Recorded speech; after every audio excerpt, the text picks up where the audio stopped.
எங்கள் சபையில் ஒரு குடும்பம் வருகிறார்கள். அந்த குடும்பம் என்னன்னு சொன்னால், அவங்களுடைய ஒரு 2.5 வயசு பையனுக்கு வியாதி, நிமோனியா வியாதி அடிக்கடி வரும். அதனால் அவர்கள் பல இடங்களில் சுகமாக்கும்படியாக கொண்டு சென்றார்கள்.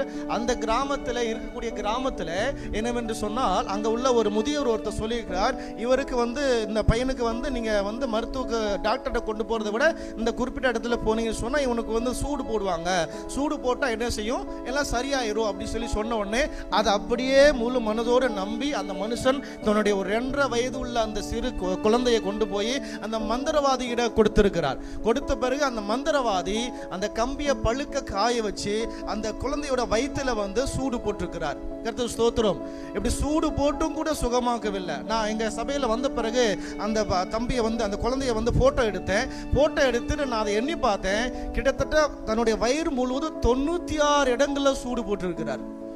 கர்த்தர் ஸ்தோத்திரம். அப்படி இருந்து சுகம் கிடைக்கல.